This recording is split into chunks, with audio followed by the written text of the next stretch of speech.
No one is walking out of those facilities with what you just described. The only people who think that's possible are people who've never been in one, and I frankly have been in them. So you don't walk in with anything, and you don't walk out with anything. Full stop. Now, with actionable intelligence, a Pentagon and FBI strike team can go in there and get this, and that's another avenue. And I won't say more than to say that is being planned. Wow. Heads up. All right. But they have to know where they're going and what they're going to go up against. So one of the things we have to do is give them, all right, you want to talk about, let's talk about a facility, the Dugway Proving Grounds. What sector of that vast complex have the assets we're talking about? Where is the gate?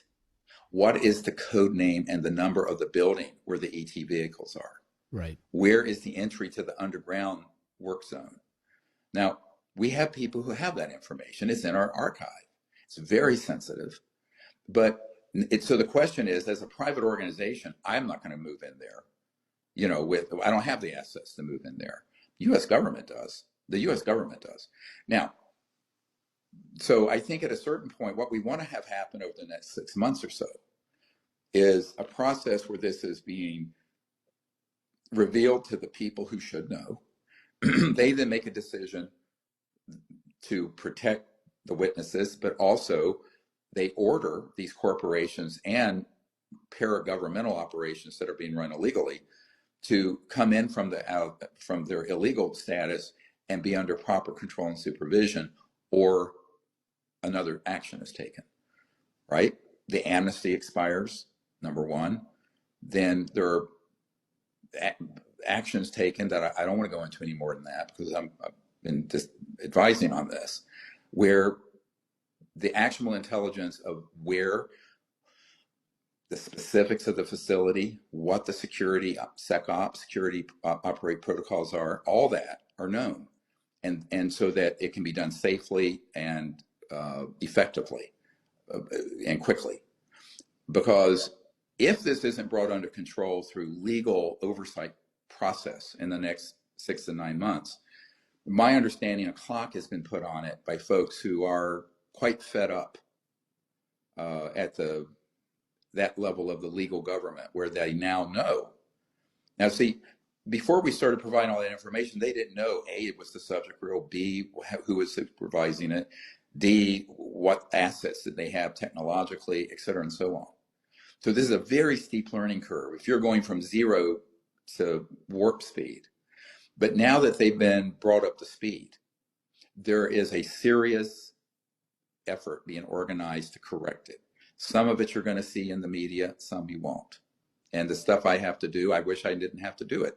But the fact of the matter is, you cannot let a monstrous illegal operation like this go on indefinitely, involved in things like shipping women and children in crates for human experimentation at covert facilities. Well, that's what I wanted to ask you. If you mentioned that you have the CIA. If they divest themselves of that technology, then they're not required, under my reading of this bill, to report it to the Congress or to the Arrow. What do you mean if they divest themselves of the technology? Okay, well, I understand at the moment, I'll tell you, my understanding, this is how much I know. I am told that right at this very moment, there is a major private aerospace company that is trying to divest itself of a craft. It has approached another company expressing interest in selling that technology to them. And the reason why? I suspect it's because they've known this legislation is coming. That's what's going on here. You have private aerospace companies that are actively involved in trying to subvert the intention of Congress. Now, roll your eyes, I don't care. The simple fact is, there are people who are telling me this from within the legacy program, who are very concerned that there is an active attempt underway to hide technology from the Congress. And there's another issue here. Another issue is, if a private aerospace company has been involved in a retrieval, as I understand they have been. So the question is, those sorts of folks they need to be protected. They need to be empowered to assist with this process.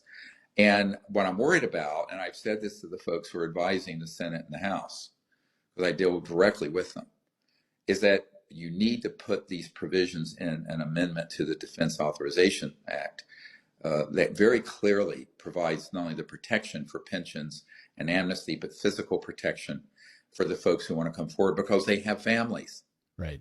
You know, some of them have children that are still minors, and they are afraid. And I said, look, if you're working with my group, you don't need to be afraid, because I'll just say this.